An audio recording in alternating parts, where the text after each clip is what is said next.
Assalamualaikum warahmatullahi wabarakatuh.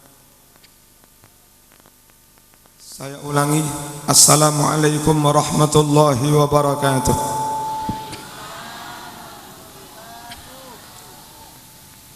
Bismillahirrahmanirrahim. Alhamdulillahi rabbil alamin. Allahumma salli wa sallim ala sayyidina Muhammad wa ala alihi wa sahbihi ajma'in. Amma ba'd. Ayyuhal muslimun al-hadirun,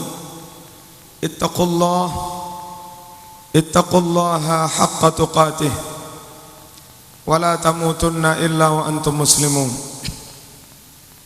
Para masyayikh, para kiai, para alim, utamanya sahibul ma'had al-islami al-karimiyah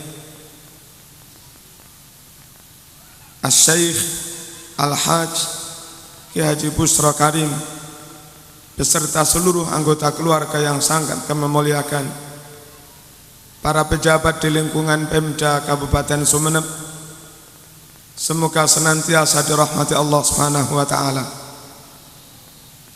Khirrijin khirrijat min ahlil Quran, semoga kelak kita semua, utamanya yang diwisuda, akan mendapatkan syafaat dari Al-Quran di hari kiamat. Amin Allahumma amin. Hadirin hadirat, utamanya wali santri masyarakat, para santri rahmakumullah. Rasulullah sallallahu alaihi wasallam bersabda, khairu umaraikum alladzina tuhibbunahum wa yuhibbunakum wa yad'una lakum wa tad'una lahum. Dalam hadis lain, Rasulullah sallallahu alaihi wasallam juga bersabda,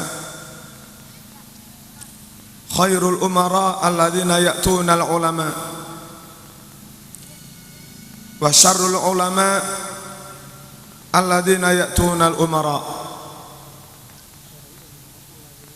Bahwa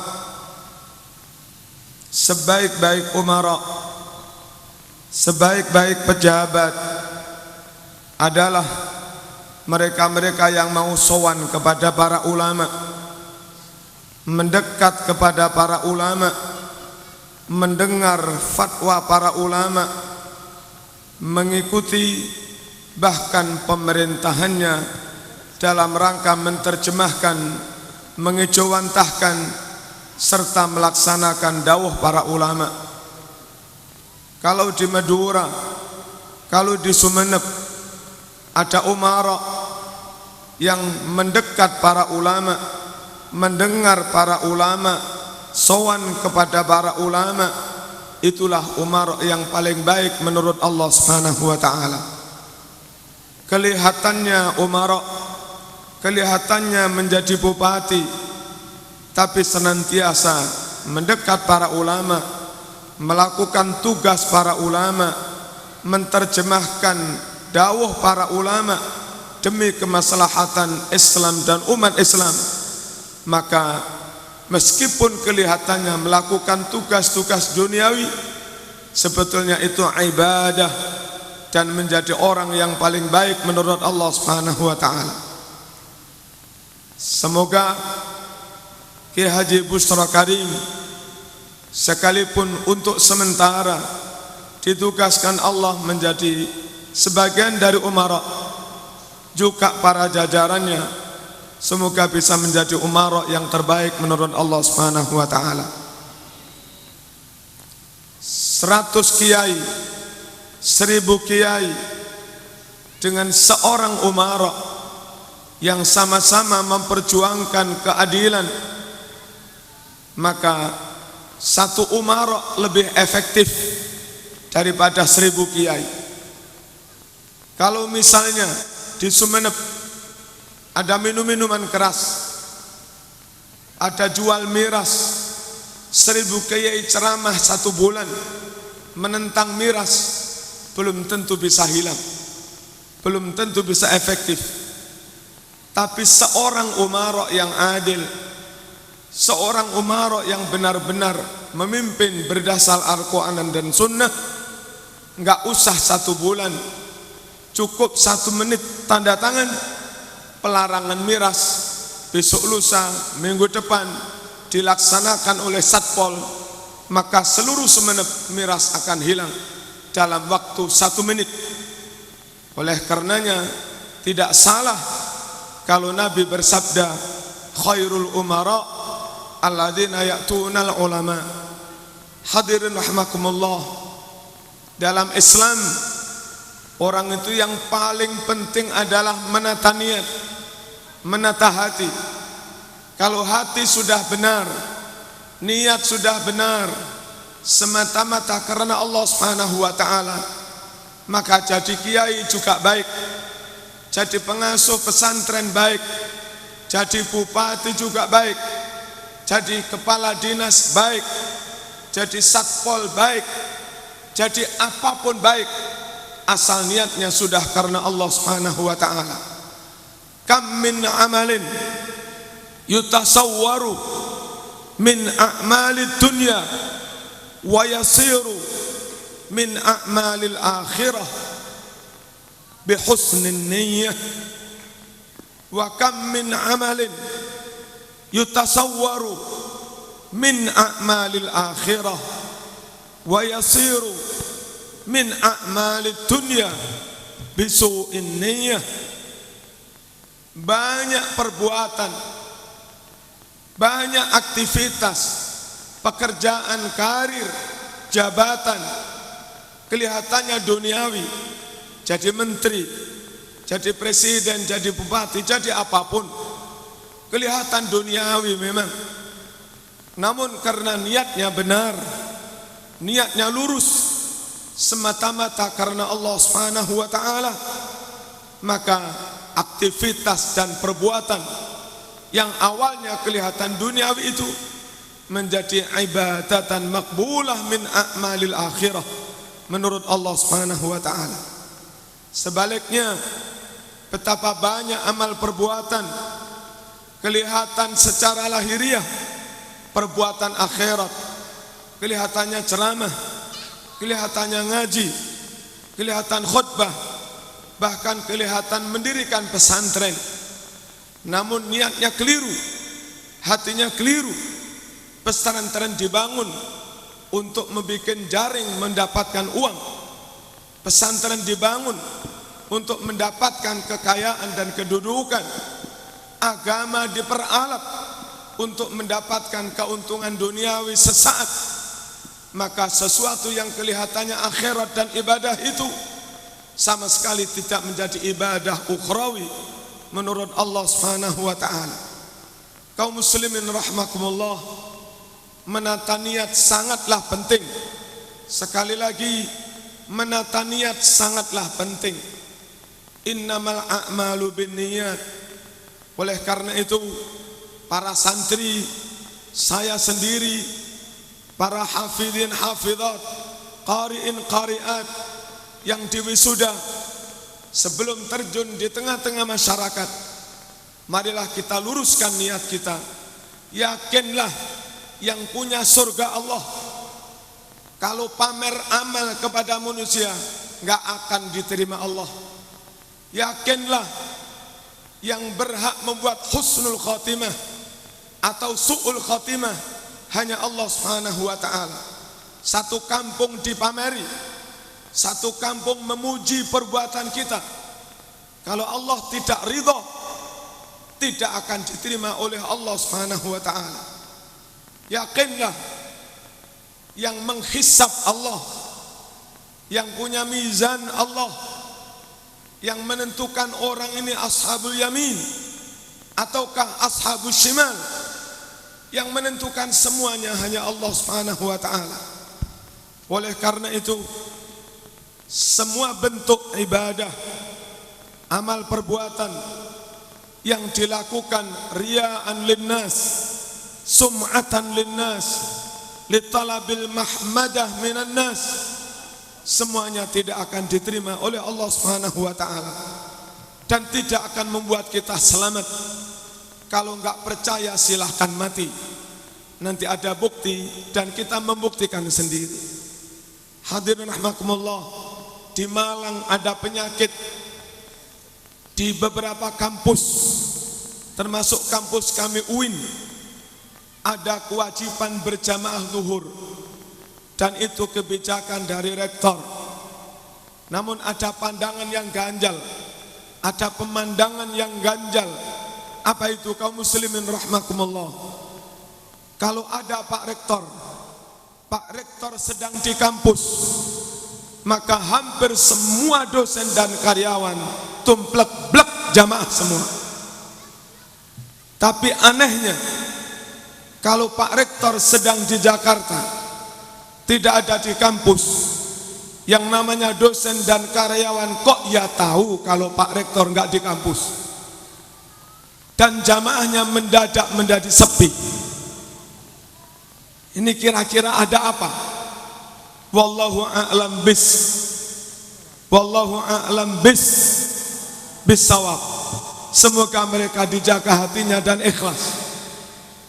Tapi kalau misalnya itu mengindikasikan mereka berjamaah takut pada pimpinan, sholat duhur karena sungkan pada rektor, maka itu pertanda jamaahnya tidak akan diterima Allah, dan gak ada dampak ukhrawinya sama sekali.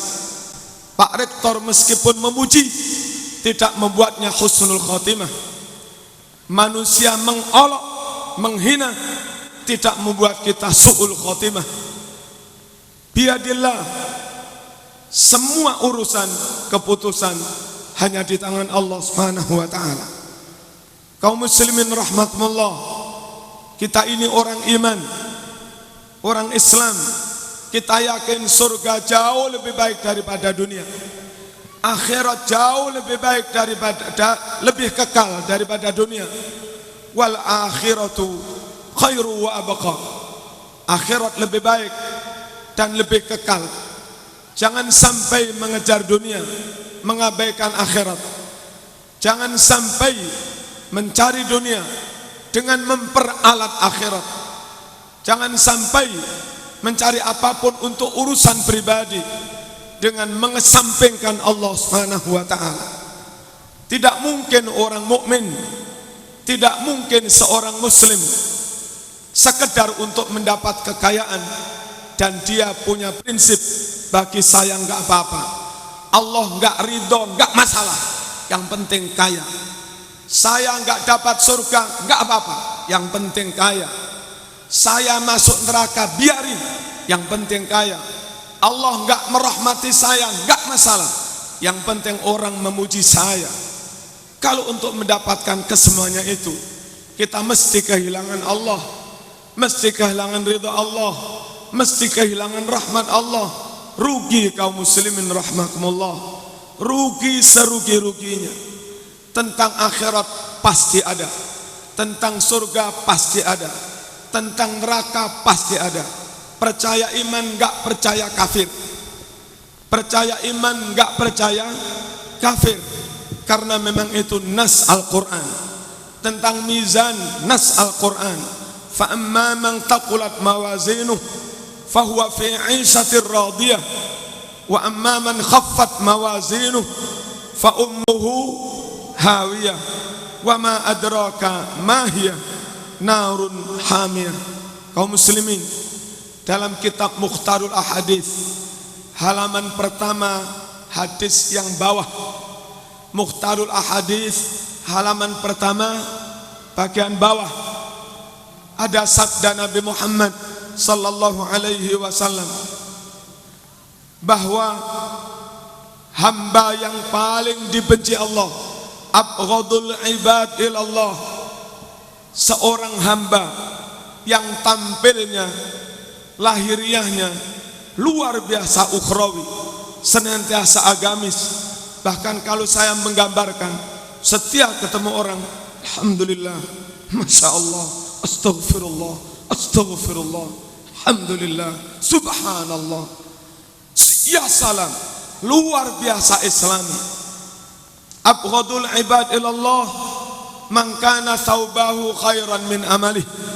Hamba yang paling dibenci Allah adalah orang yang bajunya, penampilannya, lahiriahnya jauh lebih baik daripada yang sebenarnya. Antakuna thiyabuhu thiyabal anbiya, tampang penampilannya kayak nabi, kayak wali, kayak sufi, tapi hatinya Fir'aun, hatinya Qarun. Penampilannya agamis, tapi hatinya maaf-maaf, hatinya maaf-maaf Qarun, bahkan mungkin lebih dari Qarun. Imam Al-Ghazali dalam kitab Ihya fi Kitabil Ilm bercerita, dulu Nabi Musa alaihissalam kehilangan seorang santri yang luar biasa. Dicari santri yang hilang itu berhari-hari. Di tengah pencarian santri yang hilang itu, dia bertemu malaikat Jibril yang menjelma menjadi manusia, sedang menuntun celeng, menuntun babi hutan. Nabi Musa pun bertanya, Jibril, tahu sampean murid saya di mana? Murid saya hilang.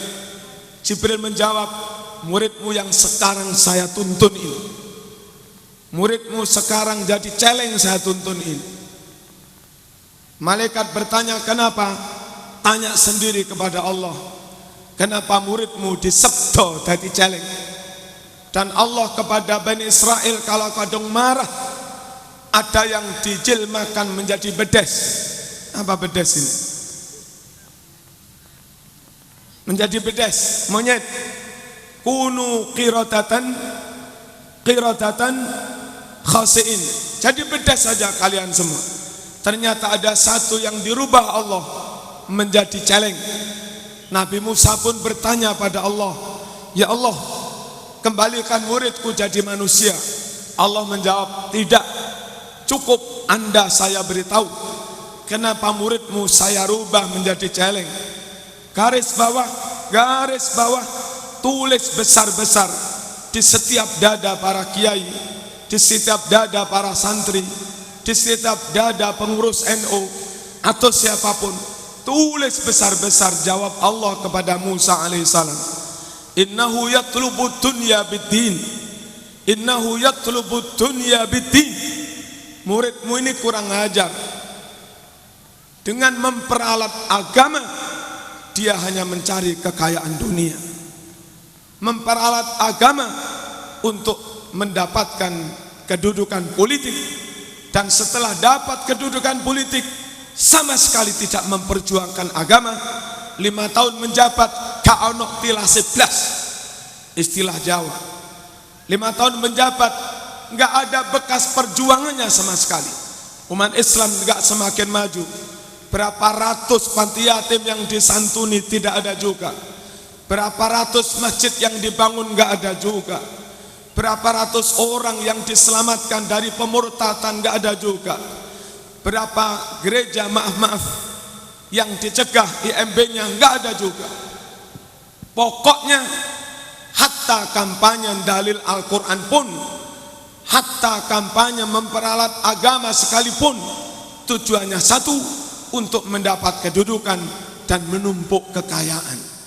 Kalau itu yang dilakukan kaum muslimin rahimakumullah, tampilnya manusia, namun sebetulnya dia adalah celeng menurut Allah Subhanahu wa taala.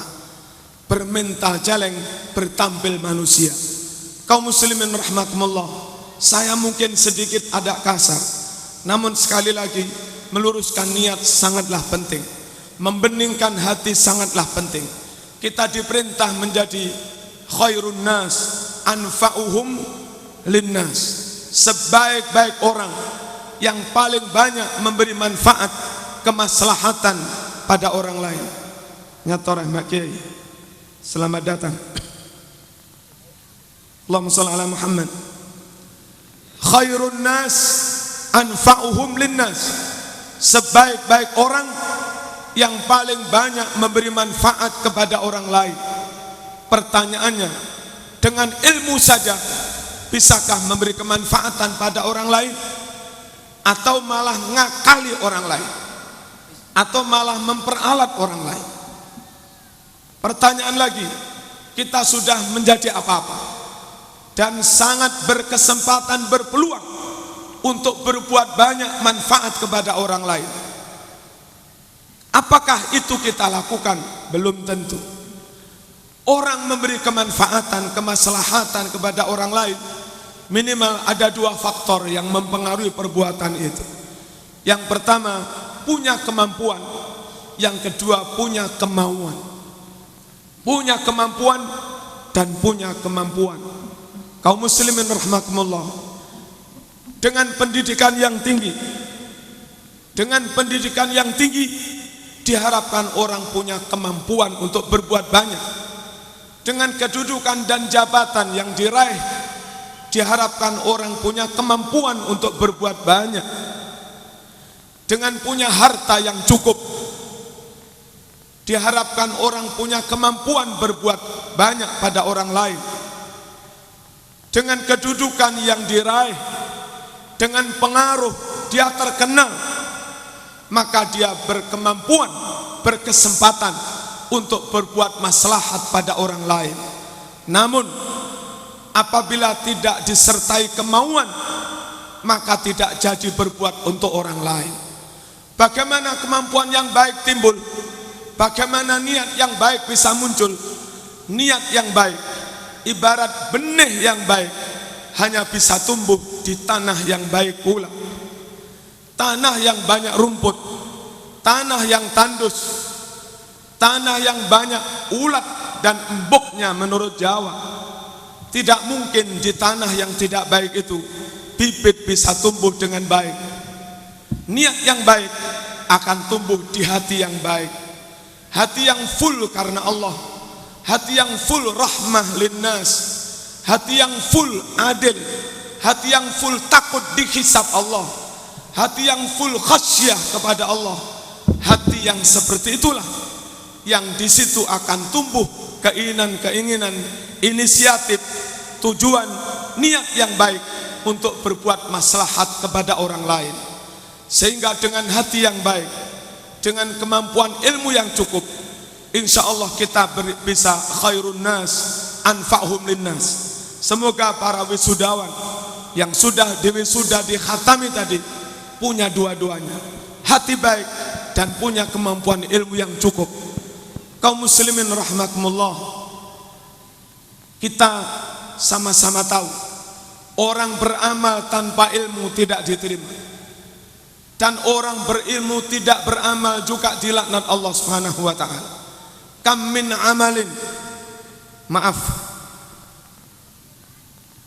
wa kullu man bi ghairi ilmin ya'malu a'maluhu mardutatun la tuqbalu, wa alimun bi ilmihi lam ya'malan mu'adzabun min qabli ubadil wathan. Banyak amal perbuatan enggak diterima Allah karena tidak berilmu. Sebaliknya banyak orang berilmu juga diazab sebelum Allah mengadab penyembah berhala, lantaran orang berilmu itu tidak mengamalkan ilmunya. Para santri hadirin hadirat rahimakumullah, orang mengamalkan ilmu apabila ilmunya barokah. Ilmu menjadi barokah apabila hatinya baik. Ada syurut wa adab, ada adab dan syarat yang harus kita penuhi sebagai santri supaya ilmu kita barokah, supaya ilmu kita manfaat. Yang pertama, saat ngaji, mondok, jangan ada niat apapun selain untuk talabil ilmi libtigha'i wajhillah, mencari ilmu untuk mendapatkan ridha Allah Subhanahu wa taala. Seperti yang awal saya katakan tadi, mereka yang ngaji, mereka yang talabul ilmi sekedar untuk mubahah, untuk berbangga-bangga kepada orang lain, tafakhur, menyombongi orang lain, li ajlil mira, agar mampu berbantah-bantah pada orang lain, tidak ada niat untuk diamalkan, tidak karena Allah, maka dia justru adkhalahullahu jahannam, akan Allah masukkan dia ke neraka jahannam.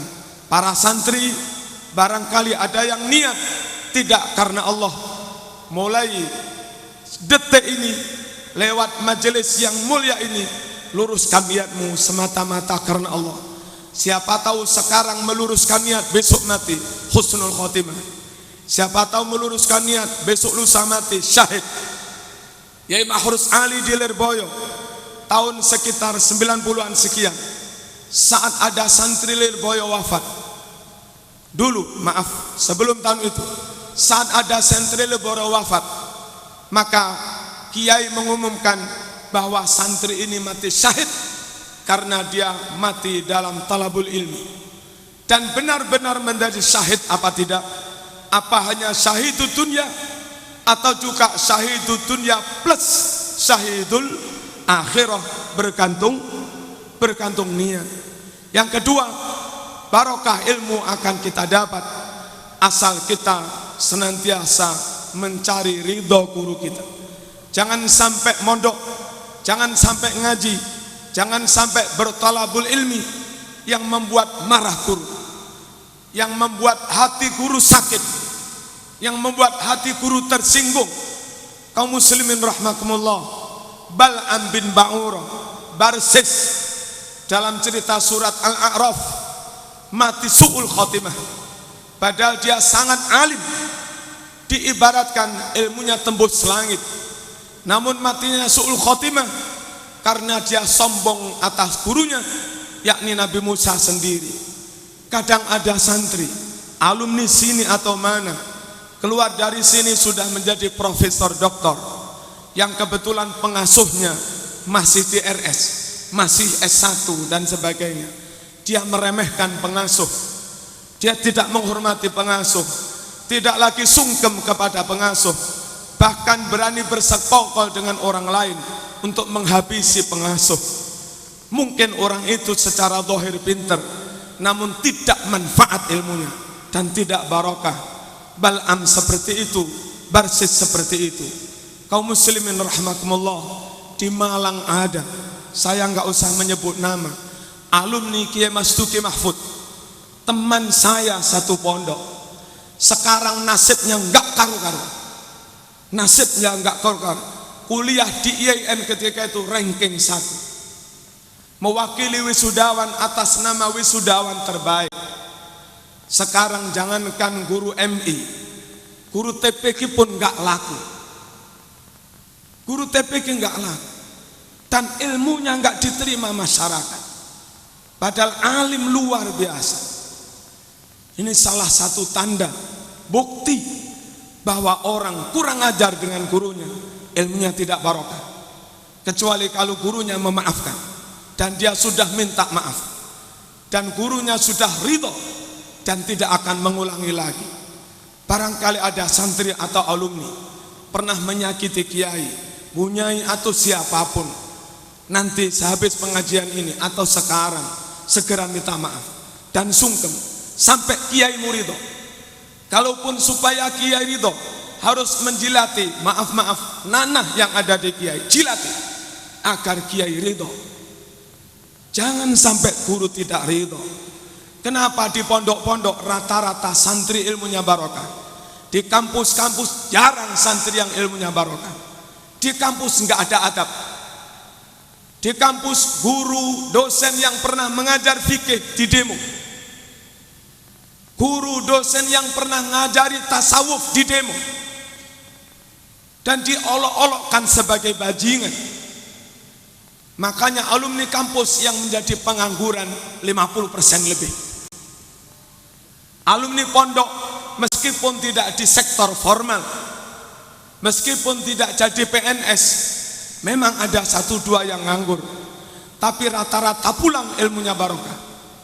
Masyarakat menerima, jadi mudin, jadi imam, jadi itu dan sebagainya. Soal rezeki Allah sendiri.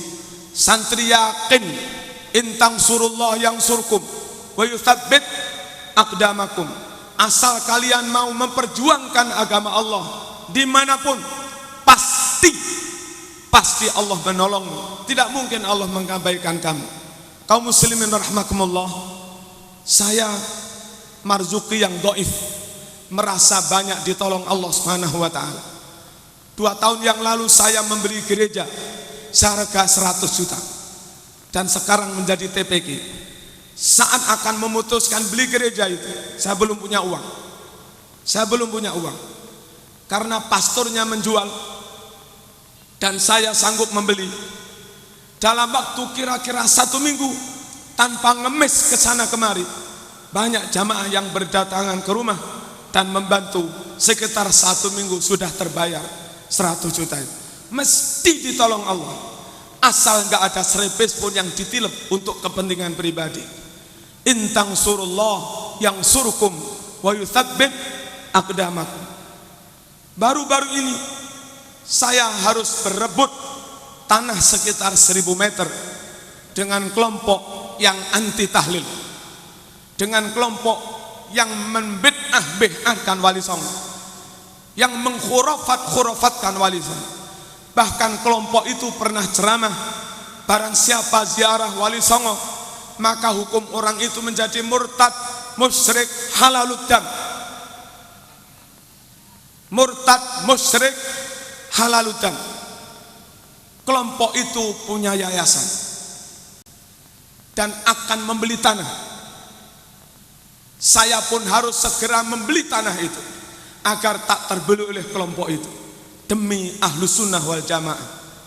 Gak lama kaum muslimin rahimakumullah, ada orang Cina. Sebetulnya kalau Cina kurang ada hubungan dengan NU sebetulnya. Cina nelpon ke rumah, Ustaz silahkan ke rumah. Oh iya, apa? Ustaz, saya ini punya panter, tak berikan ke teman saya. Niat saya tak berikan hibah full gratis. Ternyata teman saya nggak mau menerima. Panter diterima dan tetap dibayar 150 juta. Tak kembalikan, nggak mau. Saya bingung Ustaz, milik siapa 150 juta ini? Saya nggak merasa memiliki, karena niat saya tak hibahkan panter itu. Si teman saya nggak mau memiliki karena merasa itu untuk membayar panter itu. Saya bingung Ustaz, apa kiai mau menerima? Mesti. Langsung tak terima, saya buat DP. Setelah saya buat DP, jarak sekitar 2 minggu atau 3 minggu, sekian ratus juta lunas. Intang surullah yang surkum wa yuthabbit aqdamakum. Para santri beradablah kepada guru, legakan hati guru, khidmahlah kepada guru. Meskipun kelihatannya nggak alim, nggak pinter, saya yakin ilmu sampean semua menjadi barokah. Di Malang ada Yai Mahfud. Yai Mahfud desanya Tasikmadu. Kalau berdoa nggak terlalu fasih, tapi rizkinya banyak, tamunya banyak, dan doanya mustajab. Saat mondok di Yai Hamid Pasuruan, dia rela disuruh apapun oleh Yai Hamid. Disuruh tugas di sawah, nggak ngaji, nggak apa-apa. Yang penting Yai Hamid ridho. Disuruh cuci piring, nggak apa-apa. Yang penting Yai Hamid ridho. Saya ketika mondok, malam-malam sekitar jam 11-12, santri lain pada tidur, saya bangun dan cari piring dalam, piring keluarga dalam yang kotor, saya cuci. Barangkali ada sarung kiai saya kotor, saya cuci. Nggak ada santri tahu. Dan tahunya ya seperti ini. Saya nggak tahu jadi seperti ini bukan karena ngaji saya, tapi saya yakin karena guru saya ridho. Karena itu semua. Yai Mahfud Malang itu juga seperti itu. Karena Yai Hamid ridho, akhirnya pulang seperti itu. Dan banyak lagi contoh. Santri alumni kadang nggak terlalu alim, pulang pondoknya tambah besar, malah karena kiai ridho. Yang di pondok tukang mimpin bahsul masail, alim, pulang nggak punya pondok, nggak bisa bangun pondok. Pertanda ilmunya kurang barokah, khidmahnya kurang, adabnya kurang, tidak bisa melegakan hati gurunya. Niat yang baik dan legakan hati guru, legakan hati kiai, saya yakin ilmu akan menjadi barokah. Kaum muslimin rahimakumullah, taklim atau ngajar itu butuh suasana batin, butuh suasana batin. Muridnya manut semua, norok kabih. Apa norok kabih? manut, muridnya mudah diatur, muridnya patuh, muridnya tawadhu, muridnya beradab. Hatinya kiai ini 100% lega. Di saat kiai hatinya 100% lega, maka kepada santri yang diajar, yang dialirkan bukan hanya ilmu, hatta doa juga untuk para santri, barokah untuk para santri. Tapi kalau kiai ngajar sakit hati, istilah Jawa mangkel sudah, santri sulit diatur, santri kurang ajar, nggak punya tata krama. Akhirnya hati guru ini sakit. Pada saat sakit hati ngajar, maka guru tidak bisa ikhlas dan tidak bisa full mengalirkan ilmu kepada murid, apalagi doa dan barokahnya. Sebaliknya kalau hati guru sudah lega, maaf, kadang santri nggak minta ijazah itu diberi. Jong, kenta jong, taruh ke dalam tuh. Satu santri yang paling melegakan dipanggil, tahu-tahu diijazahi. Ini jong, kalau baca setiap ba'da salat rizkimu banyak jong. Nih. Nggak semua santri dipilih. Yang dipilih mesti santri yang paling melegakan hatinya guru itu. Makanya barokah dan barokah. Ini contoh.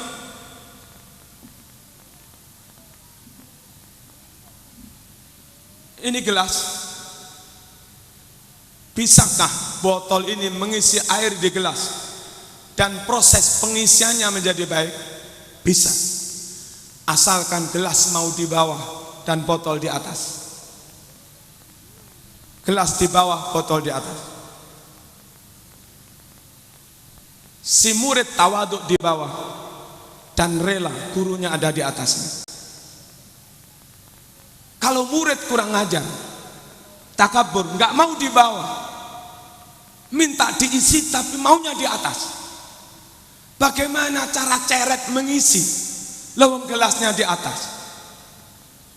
Ini gelas, ini ceretnya di bawah, suruh ngisi ya sulit. Kepingin terisi di bawah.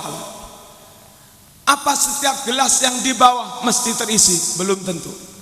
Di bawah, tapi hati nggak tumakninah, hati nggak sakinah, pengen pacaran, pengen sana, pengen macam-macam pikiran nggak tenang, juga sulit diisi. Gelas duduk di bawah,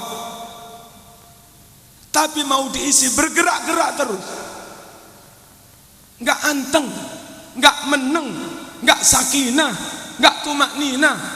Di depan guru gerak saja, hatinya kemana-mana, nggak konsentrasi, juga nggak terisi.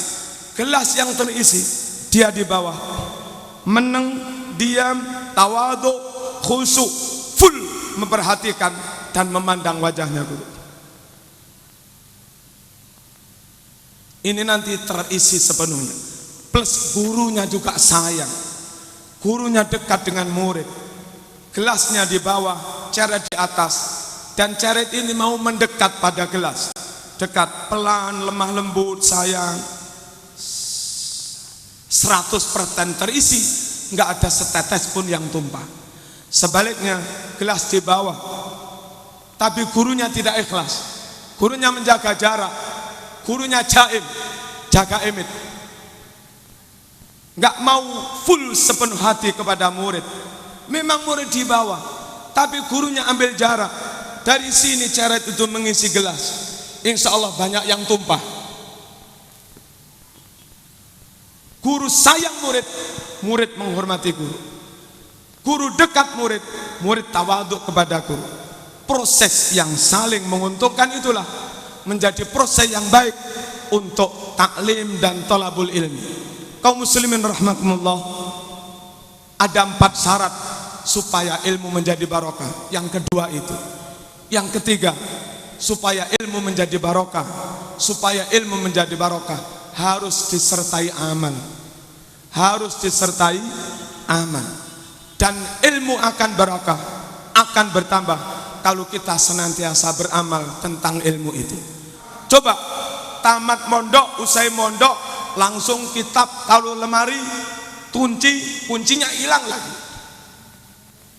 ngajar enggak, mutolaah enggak, ngamalkan juga enggak, insya Allah sebulan menguap semua, hilang semua, enggak mungkin tambah. Supaya ilmu barokah mesti sedikit atau banyak, sebatas kemampuan kita para santri.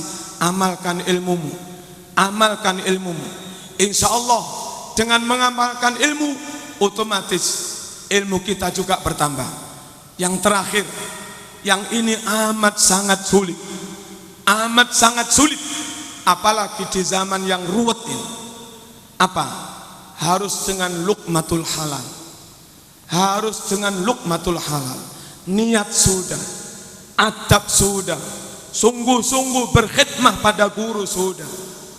Namun kadang-kadang pulang ilmunya enggak barokah, karena di pondok sering mencuri masakan temannya. Dia di pondok sering makan makanan yang tidak halal. Di Malang, tepatnya di Kidul Pasar, selatan Pasar Besar, dekat Masjid Nur. Enggak usah tak sebut namanya. Ada hafidz Quran, ada hafidz Quran, tapi sering bermain di lokalisasi. Serbannya ini sering tertinggal di Kalisari. Kalisari itu kalau Malang dulu tempat pusatnya lokalisasi. Ini aneh. Dia hafidz Quran, alumni Makkah, kitab kuning pinter, tapi serbannya kadang tertinggal di Kalisari. Apa itu? Kalau saya husnudzon mungkin di sana dia tahajud, barangkali, atau mimpin istighosah lah kira-kira, atau semaan Al-Quran, ya kita nggak tahu. Yang jelas serban itu kadang tertinggal di situ. Mbah Ye Masduki Mahfud, mantan Rais Suriah PWNU Jawa Timur, coba menelusuri dan meneliti itu. Mbah Ye Masduki Mahfud menemukan jawabannya. Apa? Ternyata ibunya seorang janda dan pekerjaannya nganakne duit. Apa menganakne duit itu? Hah? Punya duit 1 juta, pinjam orang sebulan menjadi 1.200.000, 2 bulan menjadi 1.400.000. Ibunya janda, punya pekerjaan seperti itu, riba. Nah, dan anaknya yang mondok di Mekah itu dikirim dengan hasil menganakkan uang itu. Mondoknya luar biasa, sungguh-sungguh, dan berhasil menjadi hafidz Quran. Tapi kelakuannya tetap seperti itu. Pertanda ilmunya enggak barokah, karena soal rizki yang dikirim orang tuanya kepada anaknya berasal dari begitu-begitu. Para pedagang jangan menipu. Timbanglah yang benar, ukur yang benar. Jangan sampai menipu orang lain. Mungkin labamu banyak, tapi barokahmu hilang. Jangan gampang-gampang sumpah ketika dagang. Demi Allah, ini kan sapohon neka manis, neka wallahi neka manis. Jangan gampang bersumpah. Kalaupun sumpah itu jujurnya, tetap mengurangi barokah. Al-halafu manfaqatun lisil'ah, manfaqatun lisil'ah, mamhaqatun lil barokah. Orang dagang bersumpah-sumpah, memang karena sumpah pembeli yakin, akhirnya laris, banyak terjual, melariskan dagangan, tapi menghapus keberkahan. Para pedagang, berdaganglah yang sejujur-jujurnya. Laba banyak ya jujur, laba sedikit tetap jujur. Orang yang punya perawan berjujurlah. Jangan sampai perawannya ditambah-tambah. Perawan saya Sembraji ini nggak ada yang cantiknya melebihi perawan saya, nggak ada yang melebihi. Yang paling jos anak saya, yang paling pinter anak saya. Ternyata setelah anak laki-laki tertarik, apa? Jauh api di atas panggang. Istilah Malang geletek, jeketek, menipu. Dan barangkali kita menjadi DPR, pernah janji, penuhi janji semampu-mampu kita. Barangkali kita menjadi pejabat, pernah bersumpah di bawah Al-Quran, Sekuat tenaga marilah kita penuhi itu, agar bayaran kita halalan thayyibah, agar gaji kita halalan thayyibah. Para guru yang ngurus sertifikasi, jangan mengumpulkan karya tulis yang bukan karya tulisnya. Jangan sembarang berkas palsu dikumpulkan. Memang kadang manusia ditipu bisa, atasan ditipu juga bisa. Atasan diteplek duit, matanya sudah buta, sudah nggak tahu mana yang benar mana yang salah. Namun kalau caramu lulus sertifikasi dengan cara itu, nggak barokah juga. Di Malang semakin banyak perselingkuhan karena mereka lulus sertifikasi. Bayaran dari lulus sertifikasi tidak membuat keluarganya semakin sakinah, tidak membuat anaknya semakin barokah dan semakin soleh, tidak membuat keluarganya semakin dekat Allah, tapi tambah nggak karu-karuan, kacau. Pertanda sertifikasinya nggak barokah. Barangkali mencarinya, mengurusnya dengan cara yang bohong-bohong.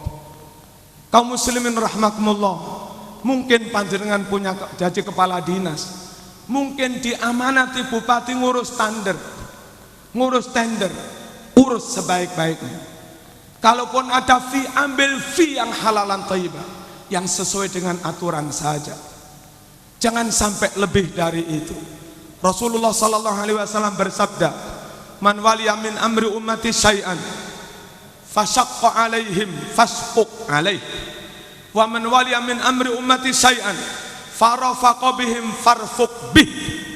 Allahumma ya Allah, kalau ada orang menjabat menguasai umatku, lalu mereka menyengsarakan umatku, maka sengsarakan dia ya Allah. Di Indonesia ada orang yang tampang pernah berbuat zalim kepada rakyat.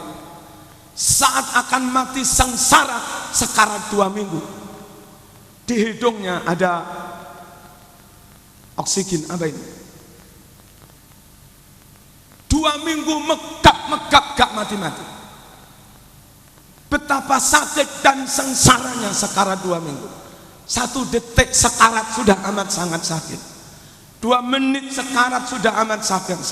2 minggu koma sekarat, betapa sakitnya.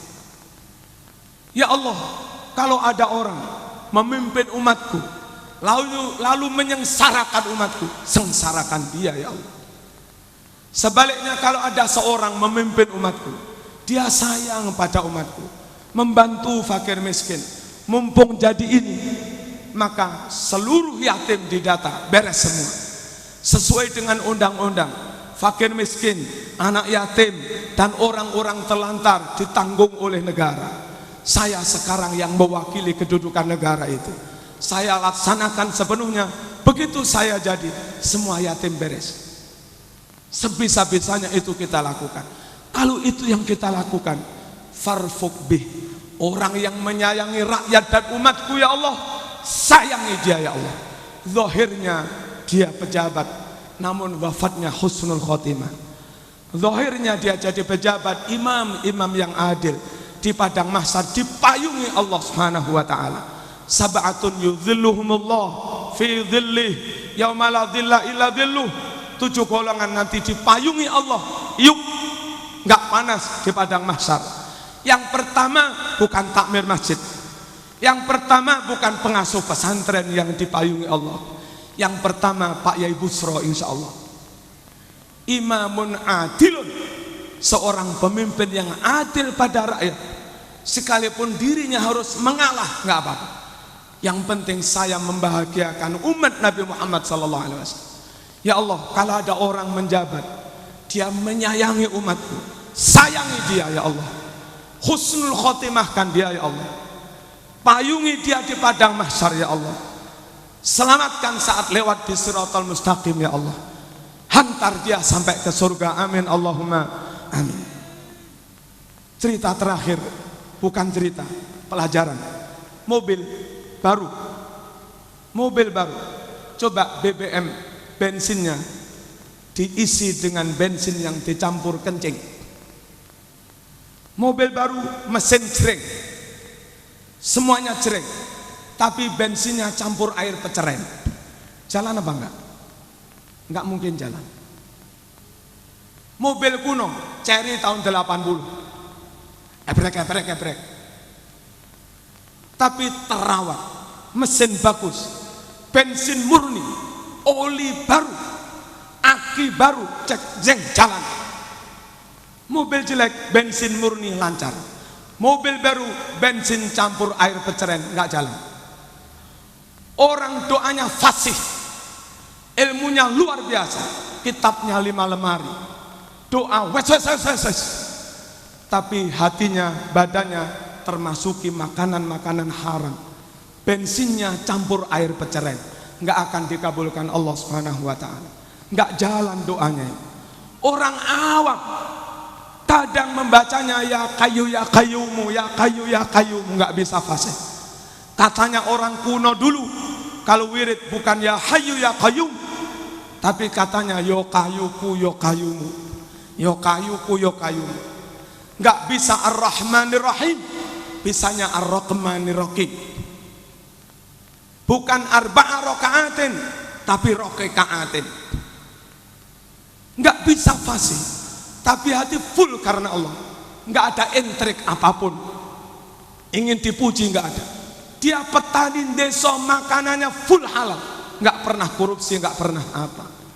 Namun kurang fasih, itu lebih didengar Allah daripada orang yang tampilnya luar biasa, tapi bensinnya campur bensin yang haram-haram itu. Atib tu'mataka tustajab da'watuka, makan yang halal saja pasti doamu diijabai Allah Subhanahu wa ta'ala. Innallaha thayyibun la yaqbalu illa thayyiba. Sungguh Allah zat yang maha suci, hanya menerima yang suci saja.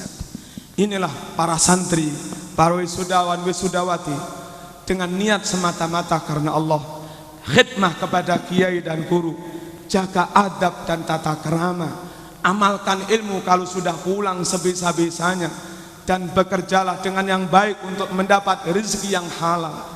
Dengan cara ini insya Allah ilmu kita dibarokah Allah Subhanahu wa ta'ala. Hadirin rahimakumullah, penceramah kedua sudah rawuh. Saya ingin memberi ijazah satu aja. Saya mengamalkan ini dan alhamdulillah diberi cocok oleh Allah. Ijazah ini diberikan Nabi kepada orang yang sambat. Apa sambat ini? Mengeluh, ya. Mengeluh. Orang ini hutangnya banyak.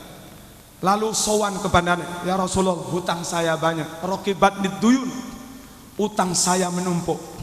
Tolong saya, beri amalan saya agar saya dimudahkan melunasi hutang itu. Terus Nabi bersabda, kalau ente mau baca ini, utangmu segunung Uhud, la'addallahu anka, Allah akan membantu melunasi, memudahkan melunasi hutang itu. Doanya cukup simpel, hadis sahih riwayat dari Sayyidina Ali bin Abi Thalib karramallahu wajhah. Cukup begini, Allahumma kfina bihalalika an haramik wa aghnina bifadlika amman siwaka. Budak mukatab akan merdeka, nggak mampu membayar angsuran, baca itu akhirnya dimudahkan membayar angsuran. Sekarang nggak ada budak mukatab, tapi kadang kendaraannya mukatab karena mesti mengangsur setiap bulan. Rumah di PTN juga mukatab dan sampai sekarang belum merdeka karena masih harus membayar angsuran. Supaya para rumah mukatab, para kendaraan mukatab ini segera menjadi merdeka dan lunas, baca ijazahnya Kanjeng Nabi itu tadi, Allahumma kfina bihalalika an haramik wa aghnina bifadlika amman siwaka. Kalau doa sendiri pakai ni, Allahumma kfini bihalalika an haramik wa aghnini bifadlika amman siwaka. Yang orang-orang Pemda yang gak hafal, kapan kalau sudah ngantor suan ke kantornya Bupati, bukan untuk apa-apa. Bupati mohon yang doa dari Pak Marzuki kemarin, saya lupa. Insya Allah nanti Bupati menulis itu, Kalau zaman lupa nanti diberi tulisan itu. Allahumma kfini bihalalika an haramik wa aghnini bifadlika amman siwaka. Insya Allah mustajab, dan semoga kita semua diberkahi Allah, dimudahkan oleh Allah, benar-benar di Madura secara umum dan di Sumeneb secara khusus benar-benar menjadi baldatun thayyibatun wa rabbun ghafur di bawah kepemimpinan Romo Kiai Haji Bushro Karim. Amin, Allahumma amin. Wal afu minkum. Wassalamualaikum warahmatullahi wabarakatuh. Bismillahirrahmanirrahim. Alhamdulillahirabbil alamin. Hamdal syakirin, hamdal dzakirin, hamdan na'imin, hamdan yuafi ni'amahu wa yukafi mazidah. Ya Rabbana lakal hamdu kama yanbaghi li jalalikal karim wa 'azimi subhanaka la nuhsi thana'an 'alaika anta kama athnaita. Falakal hamdu hatta tarda wa lakal hamdu idza radita wa lakal hamdu hatta tarda. Allahumma salli wa sallim wa barik ala sayyidina Muhammadin salatan tunjina biha min jami'il ahwali wal afat wa taqdi lana biha jami'al hajat wa tutahhiruna biha min jami'is sayyi'at wa tarfa'una biha 'indaka 'ala darajat wa tuballighuna biha aqsal ghayat min jami'il khairat fil hayati wa ba'da. Allahumma inna nas'aluka صحتها والعافية والمعافاة الدائمة في الدين والدنيا. اللهم أسلمنا يا الله من جميع الفتن وعافنا وسلمنا من البلايا والمحن يا ذا الجلال والإكرام. اللهم اجعلنا يا الله أهلنا وأولادنا وذرياتنا وتلامذنا ومن طلب في مجلسنا هذا ومن طلب في معهدنا هذا من أهل العلم وأهل الخير، ولا تجعلنا وإياهم من أهل الشدة. ربنا هب لنا من أزواجنا وذرياتنا قرة أعين واجعلنا للمتقين إماما. اللهم أنت مقصودنا يا الله ورضاك مطلوبنا، أعطنا محبتك ومعرفتك. اللهم أعطنا يا الله محبتك.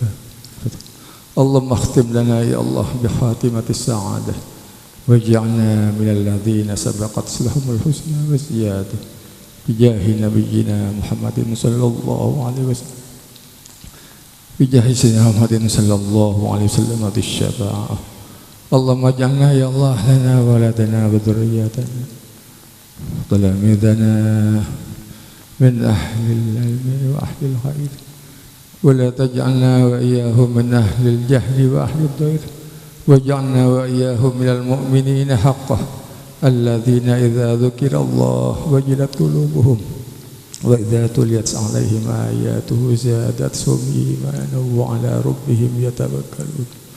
ربنا آتنا في الدنيا حسنة وفي الآخرة حسنة وقنا عذاب النار. وصلى الله على سيدنا محمد وعلى آله وصحبه وسلم. سبحان ربك رب العزة عما يصفون وسلام على المرسلين والحمد لله رب العالمين. ربنا تقبل منا ببركة الفاتحة. الحمد لله رب العالمين الرحمن الرحيم مالك يوم الدين. السلام عليكم ورحمة الله وبركاته.